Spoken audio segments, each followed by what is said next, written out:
Tuhan tidak hanya ingin memberikan mujizat untuk orang yang membutuhkan. Tuhan ingin supaya orang yang butuh mujizat itu juga akan menghasilkan mujizat bagi orang lain juga. Dalam pikiran Tuhan itu bukan satu mujizat, yaitu mujizat yang kau nantikan. Tuhan ingin menjadikan hidupmu dan apa yang menjadi pergumulan Anda hari ini, kebutuhanmu, menjadi sebuah panggung atau menjadi saluran berkat, sehingga mujizat juga terjadi bagi orang lain.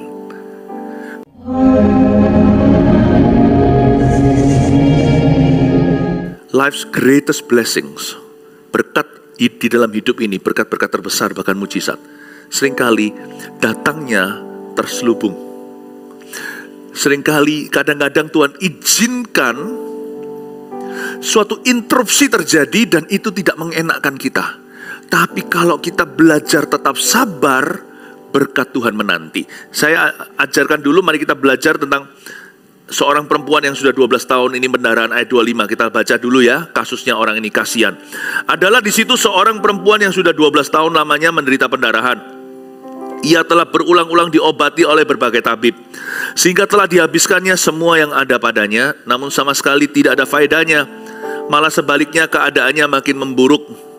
Dia sudah mendengar berita-berita tentang Yesus, maka di tengah-tengah orang banyak itu, ia mendekati Yesus dari belakang dan menjamah jubahnya, sebab katanya, kata wanita ini, asal ku jamah saja jubahnya, aku akan sembuh.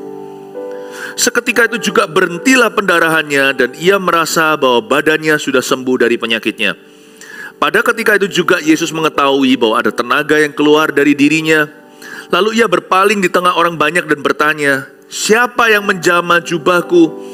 Murid-muridnya menjawab, engkau melihat bagaimana orang-orang ini berdesak-desakan dekatmu dan engkau bertanya, siapa yang menjamah aku?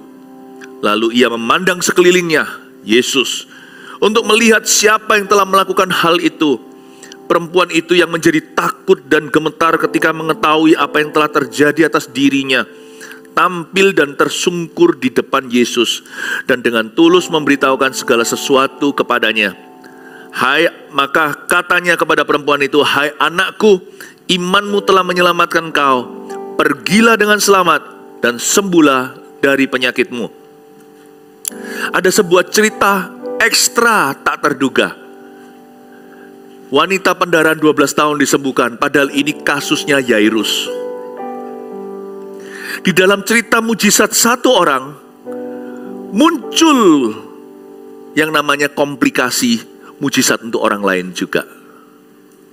Tahukah bahwa Tuhan tidak hanya ingin memberikan mujizat untuk orang yang membutuhkan. Tuhan ingin supaya orang yang butuh mujizat itu juga akan menghasilkan mujizat bagi orang lain juga. Dalam pikiran Tuhan itu bukan satu mujizat, yaitu mujizat yang kau nantikan. Tuhan ingin menjadikan hidupmu dan apa yang menjadi pergumulan Anda hari ini, kebutuhanmu, menjadi sebuah panggung atau menjadi saluran berkat, sehingga mujizat juga terjadi bagi orang lain. God never has only one intention to give you your blessing. He wants you to become a blessing too. Tuhan tidak punya maksud hanya untuk memberkati hidupmu. Dia ingin menjadikanmu berkat bagi orang lain. Dan dalam kasus Yairus, itu berarti dia harus ngalah dulu. Untungnya Yairus enggak tersinggung lalu marah. Yairus berkata, gimana sih? Kok aku diserobot? Kok hakku dicuri? Gak ada sepanjang cerita ini sampai nanti Yairus dapatkan mujizatnya, Yairus marah-marah. Tidak ada. Bersabarlah kalau mujizatmu belum tiba. Mungkin Allah melakukan mujizat untuk orang lain dulu melalui hidupmu. Wanita Sarfat itu ingat, janda tersebut, dia ambil roti yang terakhir tepungnya lalu makan mau mati. Tapi dia kasih makan dulu Nabi. Nabinya makan si Elisa. Dia sendiri minyaknya keluar dari buli-buli, gak pernah berhenti. When your miracles haven't arrived, ketika mujizatmu belum tiba, mungkinkah sekaranglah season atau musimnya Anda menjadi saluran berkat untuk orang lain dulu, dan melalui hidupmu orang lain dapat mujizat? Tapi saya tahu Tuhan itu gak pernah terlambat. Tuhan itu gak pernah slow loh. He only seems slow to the sufferer. Tuhan itu nggak pernah lamban, apalagi lamban. Tapi Tuhan terkesan lamban bagi orang-orang yang sedang putus asa menanti pertolongan. Tapi ingat satu hal dari cerita ini, God is never late. Tuhan tidak pernah telat. Meskipun dalam cerita Yairus, anaknya akhirnya mati gara-gara terulur. Janji yang terulur digenapi karena Yesus ada yang nahan. Puncak jubahnya ditarik sama pasien sebelah. Pasien sebelah itu wanita pendarahan. Ini sekarang 12 versus 12. Apa maksudnya? Anaknya Yairus itu, ya nggak ditulis di sini, tapi sangat mungkin para ahli teologi pun menyimpulkan she was 12 years old, the dying child. Anak yang mau mati itu umur 12. Anak umur 12 mau mati dan akhirnya mati. Kasus Yairus bukan kasus kesembuhan nantinya, tapi kasus kebangkitan. Versus perempuan yang 12 tahun pendarahan, gak main-main loh. Ini bukan datang bulan, ini 12 tahun. Jadi wanita ini cukup parah. Saya bisa bayangkan Yairus itu melihat di sebelah sisi sana. Agak kesel gimana pun juga kan dia dikejar-kejar. Anakku ini gimana, anakku gimana. Tapi dia gak berani buka mulut loh sama Tuhan. Dia ngomong sekali sama Tuhan, dia percaya Tuhan perhatikan. Tuhan, anakku sakit, maukah engkau datang menumpangkan tangan supaya dia sembuh?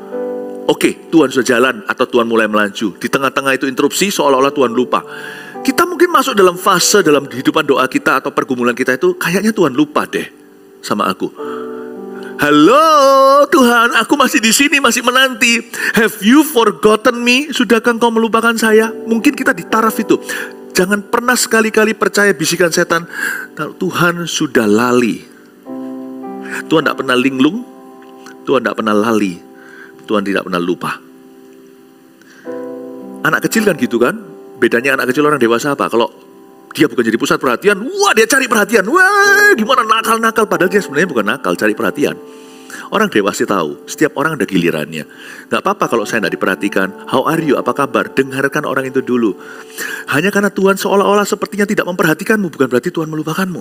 Dan melupakan kebutuhanmu, melupakan doamu. Dan Tuhan lalai untuk menggenapi janjinya. Tidak. Perempuan ini kasihan banget. 12 tahun kan pendarahan. Tahukah implikasi pendarahan 12 tahun di zaman Yesus ini? Bukan zaman sekarang. Itu berarti wanita ini pasti cerai sama suaminya. Pasti diceraikan maksudnya. Loh kok jahat ya? Iya, memang itulah faktanya dunia. Apalagi di zaman itu. Zaman kuno tersebut. Wah, pikiran orang itu banyak salahnya. Karena bagaimana bisa tetap menikah? Andai kata suaminya pun cinta, pasti jarak memisahkan mereka. Wanita ini gak boleh masuk ke perkemahan.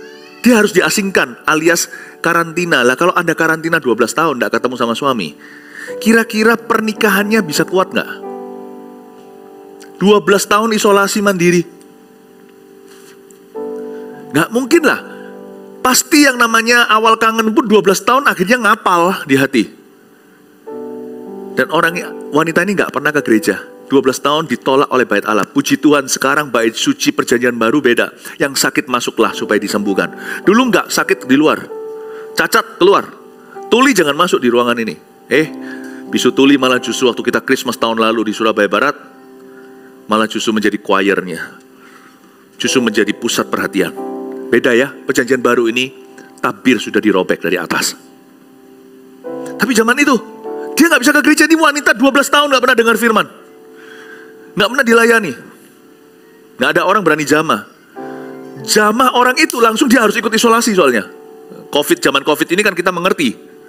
Semakin memahami konteks-konteks begini. Kalau dulu kan kita kurang paham. Anda pernah berkenaan dengan orang yang terjangkit, terpapar? Wah, juga otomatis harus karantina. Sekarang sudah mulai lewat sih, tetapi apalagi waktu zaman-zaman lagi parah-parahnya. Ini orang lagi parah-parahnya pendarahan 12 tahun. Gak cuman itu saja. Kasian. Coba lihat ya. Dia bukan hanya 12 tahun pendarahan. Ayat 26. Ia telah berulang-ulang diobati oleh berbagai tabib. Sehingga telah dihabiskannya semua yang ada padanya. Namun sama sekali tidak ada faedahnya. Malah sebaliknya. Keadaannya makin memburuk. Waktu saya baca ayat 26, saya dapat beberapa hal. Wanita ini berulang-ulang diobati oleh berbagai tabib. Kata diobati oleh berbagai tabib itu, kok ada konotasi malprakteknya ya, dari beberapa tabib, tidak semua. Ini sebuah pesan juga bagi siapa yang berprofesi sebagai dokter, please, kalau sampai mau malpraktek dengan mulus pun tidak akan ada yang tahu. Namanya sistem bisa dibuat, integritas, supervisi, gimana pun juga, tetap sistem itu bisa dimanipulasi oleh manusia. Manusia yang menjalankan sistemnya. Kita itu jangan hanya cerdik, tapi harus tulus dulu. Kalau kita cerdik, tulus itu sebagai hidangan penutupnya. Tulus hidangan pembukanya. Orang Kristen harus tulus apapun profesinya, termasuk tabib atau dokter. Kalau ada dokter di sini atau yang mau belajar jadi dokter, kalau tujuannya adalah supaya kaya, jangan jadi dokter, lebih cepat merampok. Bukannya saja dia nggak sembuh tetap sakit, dia jadi bangkrut. Coba bayangin, ini yang namanya jatuh ketimpa tangga itu ya wanita ini.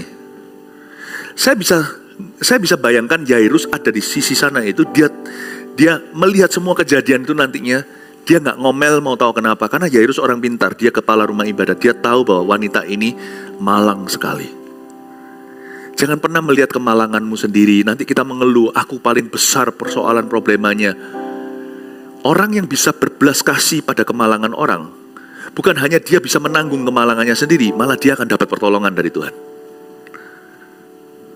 Amin. Belajar untuk lihat masalah orang itu besar. Saya sebagai hamba Tuhan, saya melatih itu dan dilatih itu setiap hari. Saya utamakan persoalan orang di atas saya. Saya paparkan, taruh semuanya itu di papan saya kalau ada, maksudnya papan doa. Saya tulis problema-problema orang yang saya ketahui. Selebih itu saya berbahasa lidah. Saya belajar untuk melihat banyak orang malang. Sehingga saya berkata, aku gak terlalu malang, karena aku dari Surabaya. Gak ada hubungannya. Never resolve, never settle. Jangan settle untuk meratapi nasibmu sendiri. Nasibmu gak seberapa kok parahnya. Nasib saya juga gak seberapa parahnya. Gak seberapa. Sampai hari ini saya masih kunjungi penjara. Beberapa anak-anak Tuhan dalam penjara. Baru minggu lalu saya pergi ke penjara. Bukan untuk adakan ibadah, untuk kunjungi satu jemaat yang kena kasus. Lihatlah, ada orang yang lebih malang. Kalau itu bukan untuk orang yang saya kunjungi, itu untuk saya, untuk ingatkan bahwa my problem is small. My problem is small. Bapak Ibu Saudara, belajar seperti Yairus. Kasihan loh wanita ini. Tapi juga sebuah pesan untuk para dokter. Pendokter lah, pendeta lah, aparat, angkatan, pejabat, semua, DPRD, pengusaha. Gimana pun juga, tetap letakkan Tuhan di dalam hatimu sebagai Tuhan. Manusia tetap orang kan. Jangan demi kita cinta barang, kita korbankan orang. Tidak semua cuan perlu diambil. Tidak semua kesempatan harus Anda ambil. Ingatlah, kalau sesuatu itu nurani kita menunjukkan bahwa ini buruk, don't do it. Jangan lakukan itu. Selalu cari win-win solusi dalam kehidupan sesama. Jangan pernah kita menang sendiri. Jangan halalkan segala cara, lalu nanti menyebutnya sebagai berkat. Lalu kemudian pencucian uang dengan memberi perpuluhan. Don't do that. Kalau itu berarti yang dilakukan itu ilegal, jangan bawa uangnya ke gereja. Bawa uangnya kepada orang yang Anda rugikan, hai Sakius. Jangan bawa ke Tuhan. Tuhan tahu itu uang siapa, Anania Safira. Saya ngomong gini mungkin keras ya. Semua profesi itu ada lika-likunya. Pendeta juga sama. Apa yang kita beritakan itu adalah entertainment untuk membuat kita populer, atau kita betul-betul membawa kebenaran sekalipun dengan resiko dibenci orang. Every day, setiap hari kita diperhadapkan dengan sebuah choice, sebuah pilihan. Every day segala profesi. Dan kasihan kalau saya baca gini, ini agak mangkel, agak kesel sama dokter-dokternya yang tangani wanita ini. Kalau nggak bisa sembuh ya sudah, jangan di-charge. Berita charge sekali aja untuk charge biaya itu kalau biaya konsultasi. Jangan buka gila-gilaan semuanya ini itu, padahal tahu loh itu nggak sembuh. Tahu itu nggak sembuh. Ya. Jadi wanita ini dibangkrutkan oleh dokter-dokter yang malpraktek. Dia itu sudah apes, kena masalah di dalam tubuh Adam dan Hawa, dibangkrutkan by design oleh orang-orang yang malpraktek. Ini ayat bukan sembarangan loh. Ia telah berulang diobati oleh berbagai tabib. Dalam bahasa Yunaninya termasuk di dalam kitab Inggrisnya dan sebagainya itu saling melengkapi. She suffered in the hands of her doctors. Kata-kata she suffered, dia menderita in the hands of her doctors. Di tangan dokter-dokternya. Tidak semua dokter gitu. Tidak semua pendeta juga palsu. Tidak semua pengusaha jahat. Tidak semua aparat itu salah. Ya, tapi kalau penjahat, semua jahat. Bapak Ibu Saudara, miliki belas kasih. Pengajaran tentang mujizat itu bukan hanya soal mujizat, tapi soal compassion. Sadarkah Anda kalau kita baca firman Tuhan, cerita mujizat Yesus satu-satu itu tentang compassion, belas kasihan. Belas kasihan. Amin Bapak Ibu Saudara. Saya waktu baca gini tuh saya kasihan, aduh poor woman, kasihan. Kamu kok digituin? Ini namanya orang yang ambil keuntungan atas penderitaan orang. Gak fair sih ya, tetap harus fair-fairan ya. Sekalipun kalau di-charge ya di-charge lah, konsultasi gitulah. Tapi ini orang-orang lain sih pikirannya jahat. Oh perempuan gini, oh dia dalam ketakutan. Nah aji mumpung. Sikat sampai diperas habis. Waduh, kalau saya baca seperti ini ya, kenapa Yesus berbelas kasihan pada wanita. Wanita ini bukan hanya mengalami mujizat, nanti Anda lihat ya, Yesus hiburkan hatinya. Never before, never after. Coba kita baca, apa saya kurang baca Alkitab? Waktu saya baca Alkitab, jarang atau nggak pernah Yesus berkata, anakku. Biasanya wanita, hai perempuan, imanmu menyelamatkanmu. Kali ini, hai anakku, imanmu menyembuhkanmu. My daughter. Tuhan lihat gitu tuh kasihan orang yang di-abuse. Orang ini di-abuse. Di-abuse oleh ya kondisi hidup. Di-abuse oleh orang yang seharusnya di posisi menolongnya. Di-abuse oleh masyarakat. Mungkin juga dihindari, sudah dicerai. Dipegat sama suami. Udah dihindari sama keluarga. Orang ini di-abuse. Pendarahannya tidak sebanding darah pendarahan di hatinya, dalam jiwanya. 12 tahun pendarahan itu bukan hanya tubuh, hidupnya berdarah-darah. Makanya Tuhan berkata sama dia, my daughter, langsung diangkat.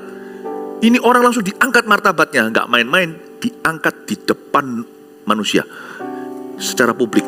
Meskipun dia takut dan gemetar mengakui, tapi sadarkah Anda, Tuhan sengaja panggil dia out of the crowd, keluar dari kerumunan ramai orang itu, bukan untuk mempermalukan dia, tapi untuk afirmasi, untuk meneguhkan. Mau tahu kenapa Tuhan panggil dia keluar? Kita baca dulu ya. Kita baca yang dia Tuhan panggil keluar ini ya. Ayat 32. Lalu ia memandang sekelilingnya untuk melihat siapa yang telah melakukan hal itu. Ini Yesus memandang keliling. Perempuan itu yang menjadi takut dan gemetar ketika mengetahui apa yang telah terjadi atas dirinya. Dia takut dan gemetar kan. Tampil dan tersungkur di depan Yesus. Ketahuan kayak orang habis nyolong gitu.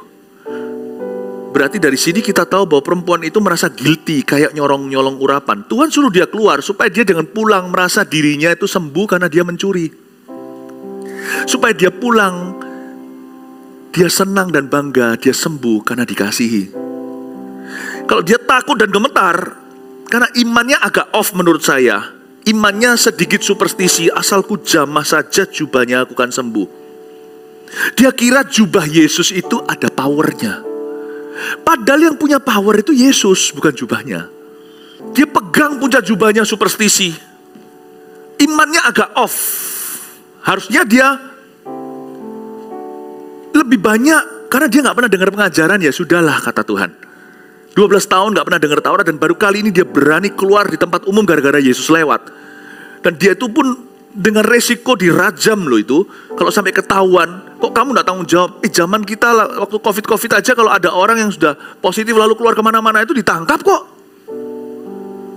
Apalagi ini sudah religi, ini bukan hanya soal higienis, bukan hanya soal kesehatan. Ini sudah kepercayaan orang Yahudi percaya itu akan merusak hubungan orang Israel dengan Tuhan kalau ada orang keliaran seperti ini. Dia agak off, dia nggak dengar firman, ya sudah. Tapi dia pegang jubah, nggak apa-apalah. Imannya agak off sedikit, asal tetap kepada Tuhan. Imannya kepada Yesus nih. Tapi jangan sampai hatinya nggak dikoreksi. Nanti waktu dia pulang, dia merasa seperti pencuri. Nggak baik loh. Kalau kita dapat berkat tapi hati kita tertuduh, itu nggak boleh loh. Kita dapat mujizat tapi hati kita itu terdakwah, itu jangan. Nanti mujizatnya terjadi, bocor lagi. Karena kita hidup dalam nurani dosa. Nggak boleh. Tuhan harus kasih dia afirmasi. Nggak bisa. Orang ini harus dikeluarkan dari crowdnya. Tuhan tanya, siapa yang jamah jubahku? Itu bukan karena Tuhan nggak tahu. Tuhan bilang, siapa jamah jubah saya? Itu karena Tuhan mau dia ngaku. Bukan supaya dia itu dimarahi. Satu, supaya dia tidak pulang merasa dia berhasil disembuhkan karena mencuri. Jangan sampai dimeteraikan malah justru nurani salahnya. Oh gitu, kalau aku tidak nyuri kan tidak kaya. Kalau aku tidak nipu mana bisa aku sukses bisnisnya. Kalau aku tidak nikung sikat kanan kiri, kapan aku naik jabatannya? Nah itu karena banyak anak Tuhan tidak pernah diafirmasi. Karena tidak mau keluar dari kerumunan, tidak mau jadi beda, maunya jadi sama serupa dengan dunia. Makanya turun-temurun banyak anak Tuhan lemah semua imannya. Gak bisa pastor, kalau saya tidak nipu, mana bisa bisnisku sukses? Coba lihat, saya sebagai hamba Tuhan lihat banyak bisnis jemaat. Saya melihat mereka yang tulus itu ya disertai Tuhan, sekalipun harus cerdik. Cerdiknya itu bukan untuk nipu. Cerdiknya itu lebih kepada improve service-nya, strategi bisnisnya, marketingnya, ketemu orang, ya kan, excellent produknya. Coba lihat ya, bisnis yang dibangun di atas doa ya. Di hijack kiri kanan mungkin bisa. Yang hijack Anda tetap gak akan berhasil. Anda dapat ganti orang. Dan tetap yang berdiri itu yang bisnis itu. Orang jadi kaget. Ini rahasianya apa nih resepnya? Orang-orang dunia berkata itu pasti pakai pesugihan. No, simple cuman lutut doa. Tuhan, bisnisku ini milik Tuhan. Coba Anda lihat gak dalam sejarah? Kalau kita itu mau lihat pohon ara aja kita tahu zaman. Bisnis A, saya gak bisa sebut karena terlalu banyak kesaksian seperti ini. Disikat sana, sikat sini, tarik sana, tarik sini. Semua belajar metodenya, gak bisa berkembang. Seperti roti, kasih banyak ragi juga gak bisa fluffy. Tapi itu terus nomor 1 di billboard. Apapun dikerjakan berhasil, kemanapun juga kerumunan. Ini juga bisa diaplikasikan dalam pelayanan. Orang mau niru apapun juga gak akan bisa niru suksesnya. Itu Mazmur 127. Jikalau bukan Tuhan yang membangun rumah, sia-sialah. Nanti lama-lama kita merasa mencuri. Kalau enggak gitu mana bisa saya kaya. Kalau saya enggak pakai cara tikung mana mungkin saya sembuh. Enggak tentu. Enggak tentu. Nanti heran ya. Orang cari dengan cara yang mahal-mahal, akhirnya nanti jatuh ke tangan salah satu yang dijagokan, malah justru matinya konyol gara-gara percaya sama manusia. Nggak malpraktek sih, koneksi di mana-mana, malah jatuhnya di salah satu koneksinya karena salah nasihat atau salah timing. Kita nggak punya apa-apa, bersandar pada Tuhan, nanti bisa dikenalkan sih di sana-sana, ketemu dengan pertolongan. Tepat seperti Yesaya menyembuhkan seorang raja Hizkia, cuman pakai kue arah. Kue arah itu kue murahan. Bukan pakai truffle, bukan pakai wagyu. Ternyata begini toh solusinya. Gak sesulit yang kukira kalau Tuhan membuka hikmatnya. Amin Bapak Ibu Saudara. Semoga apa yang saya sampaikan ini membuka mata rohani kita. Waktu saya baca begini saya kasihan sama orang ini. Aduh Tuhan. Orang ini di-abuse sama sistem. Tapi Tuhan tuh baik. Tuhan suruh dia keluar. Untuk bisa mengakui, tapi selain itu tahu nggak ada satu tujuan lagi kenapa Tuhan tanya siapa yang jamah aku sampai dia gemetar dan takut mengakui aku. Mau tahu kenapa? Karena wanita ini sudah punya reputasi setelah 12 tahun. Semua orang jadi tahu. Nama wanita ini pun tidak dituliskan. Bahkan Markus yang menuliskannya pun termasuk Petrus yang memberi banyak masukan. Injil Markus ini banyak masukan dari Rasul Petrus. Markus kemenakannya Barnabas. Yang gara-gara itu Paulus dan Barnabas pisah. Bahkan wanita ini tidak ada namanya. Dia sudah berjulukan wanita pendarahan.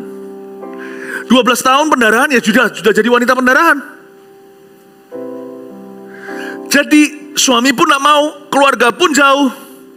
Seluruh masyarakat sudah cap dan label dia, ini bagus. Keluar dari kerumunan supaya Yesus tunjukkan pada dunia, she is cured, she is healed. Udah jangan dijauhin. Tuhan kembalikan tempatnya di masyarakat. Isn't that good? Tuhan kembalikan tempatnya di masyarakat. Udah, mungkin Tuhan lagi panggil nih. Dengan cara begini Tuhan seperti memberikan shout out. Ya. Itu kalau di Instagram apa namanya itu, di tag. Tuhan nge-tag ini. Tuhan nge-tag suaminya. Hei, sudah kamu jangan rasa orang ini akan menjadi haram hidupmu. Dia istrimu, jemput dia kembali. Dia sudah sembuh. Mungkin Tuhan nge-tag anak-anaknya. Wanita ini sudah sembuh, dimasukkan Instagram. Anak-anak, waktunya berbakti sama orang tuamu. Kalau selama ini takut, ini menajiskan, tidak usah takut lagi. Mama sudah kusembuhkan. Dengan surat yang ada, boosternya. Dengan surat yang ada, sudah PCR. Negatif semua, nggak positif. Udah jangan takut. Jangan takut berjabat tangan. Kalau keluarga, jangan takut untuk rangkul dia. Ini waktunya untuk menyambut kembali wanita ini. Baik ya Tuhan itu ya. Bahkan ketika Tuhan kelihatannya seperti mengintimidasi luar biasa. Siapa yang jamah aku? Takutnya setengah mati. Tuhan itu gak pernah mengintimidasi. Ujung-ujungnya selalu berbuat baik untuk hidup kita. Dia selalu berbuat kebaikan, membawa kebaikan. Makanya itu kata di Roma 8, Tuhan bekerja sama dalam segala perkara mendatangkan kebaikan, itu so true. And everything that Jesus does and says, apapun yang Yesus katakan dan lakukan dalam hidup kita itu selalu untuk kebaikan kita. Ternyata kasih yang paling tinggi bukan kasih ibu. Kasih ibu kepada Peta tak terhingga sepanjang masa, hanya memberi, tak tahu kembali, tak harap, tak tahu apa? Tak tahu kembali. Tak harap kembali, bagai sang surya menyinari dunia. Ada satu lebih dari itu. Kasihnya Yesus yang pinjamkan ke mama untuk kasih kita. Oh haleluya, kasih tepuk tangan Tuhan. Everything and anything, apapun dan setiap hal yang Tuhan katakan, ucapkan, lakukan di hidup kita itu selalu untuk demi kebaikan kita. Siapa yang jamah aku? Takut dia. Aku. Ujungnya adalah untuk nge-tag keluarganya. Dan kepada semua masyarakat, Tuhan seperti mengintimidasi mereka dan berkata, mulai hari ini ya, jangan jauhi wanita ini lagi ya. Awas ya. Lalu Tuhan kasih dia satu gelar, my daughter. Kalau Tuhan bilang my daughter, murid-muridnya gak berani usir. Kamu usir anakku. Tuhan kasih dia pangkat baru. Wow. Apakah kita kira Tuhan menghentikan pendarahan wanita?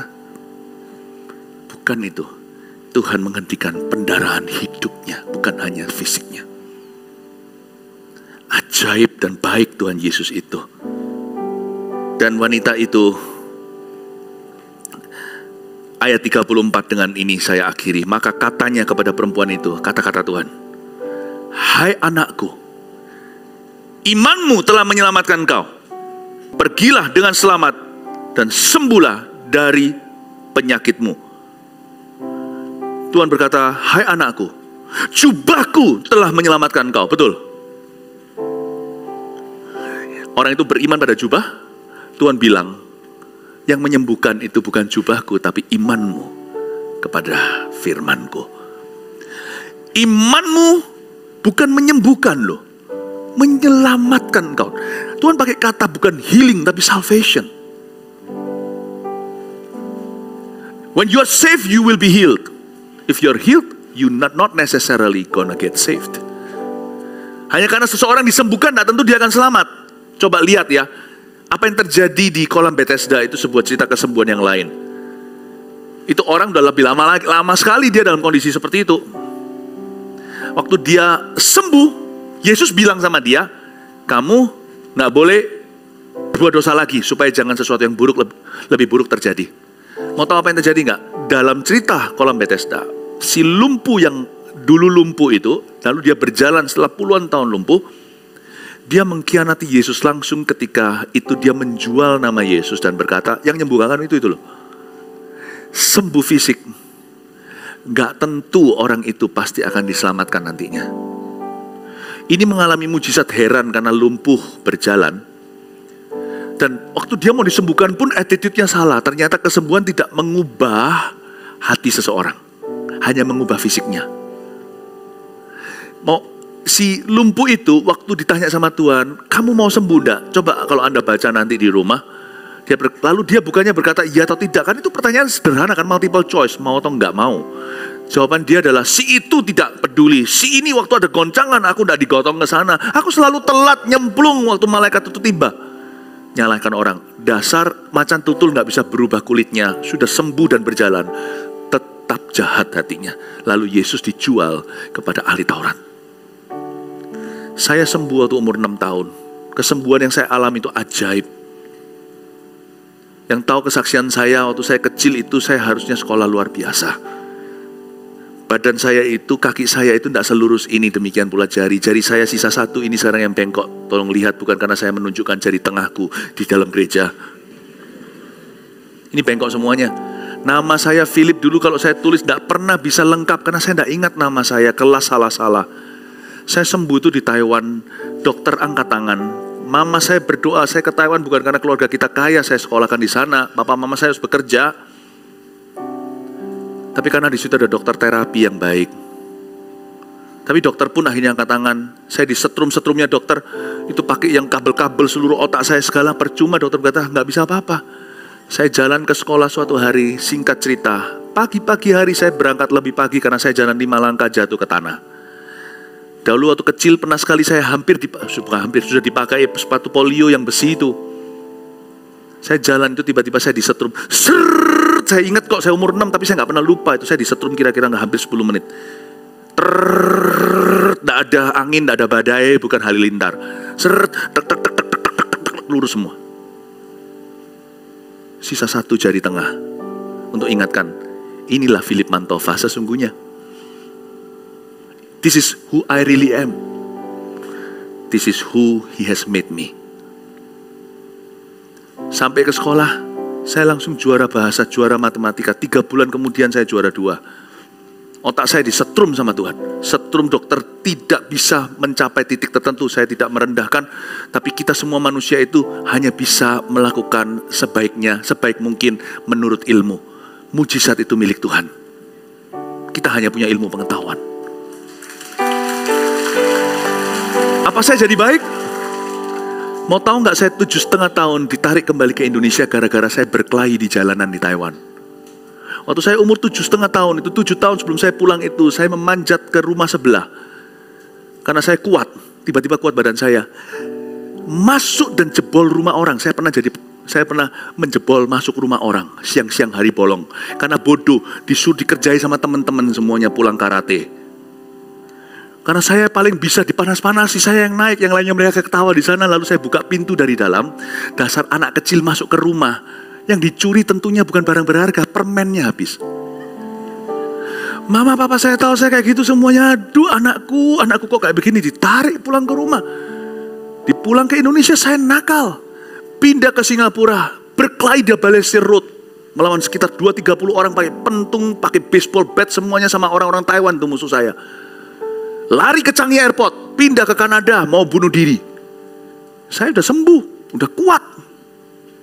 Hatiku tetap jahat. Keselamatan terjadi waktu umur 18 tahun ketika saya ketemu Tuhan Yesus. Di sebuah gereja kecil, gereja Indonesia di Kanada. Di situ saya berjumpa dengan Tuhan. Makanya Tuhan berkata sama wanita ini, orang lain lihat kamu pendarahan, aku tahu dosa-dosamu. Aku tahu kondisi kehidupanmu sesungguhnya. Anakku, kamu datang mencari kesembuhan, kamu pulang mendapat keselamatan. You came seeking the cure, you're going home finding a friend. Tuhan berkata sama dia, kamu datang mencari kesembuhan, kamu pulang bawa bapak. Aku menjadi bapakmu, hai anakku. Wow. Dan dia berkata, imanmu menyelamatkan engkau. Salvation, bukan healing. Salvation, keselamatan. Pergilah dengan selamat.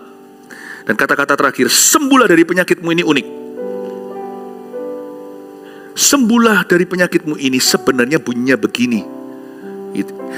Saya itu kan mempelajari Alkitab dengan segala bahasa. Bahasa Yunaninya segalanya juga. Sembuhlah dari penyakitmu itu artinya bukan hanya sembuhlah. Ini gini ya, coba saya ajak mikir sedikit terakhir. Kan sudah sembuh kan? Kenapa Yesus berkata sembuhlah dari penyakitmu? Apa sih ini? Kalau orang sudah sembuh, kita tidak kasih GWS, get well soon. Dia sudah sembuh. Kenapa Tuhan kasih dia GWS? Kan cukup kasih GBU. Tuhan berkata sama dia, pergilah dengan selamat, sembuhlah dari penyakitmu. Lah kan sudah sembuh. Tuhan ini masa Tuhan itu bertele-tele? Enggak. Artinya sembuhlah dari penyakitmu itu adalah artinya stay in your healing. Itu beda loh. Stay in your healing. Stay healed. Ya. Tetap sehat. Tinggallah dalam kuasa kesembuhan itu. Apakah kuasa kesembuhan itu? Itulah hubungan dengan Tuhan. Amin Bapak Ibu Saudara. Saya nggak tahu apakah suatu hari saya akan sakit. Saya hanya manusia biasa. But I stay in my healing. Apa yang Tuhan berikan waktu saya umur 6 tahun. Now I stay in it. Saya tinggal di dalam kasih karunia Bapa. Saya berdoa Anda juga akan tinggal dalam kasih karunia Allah. Ada banyak pesan yang Tuhan sampaikan lewat satu firman yang saya bagikan. Dokter dapat, orang sakit dapat, orang sehat. Semua kita anak-anak Tuhan. Saya berdoa supaya setiap kita hari ini diberkati. Dan setiap orang yang masih tersesat, terhilang, diselamatkan. Yang sakit disembuhkan. Dalam nama Yesus, amin.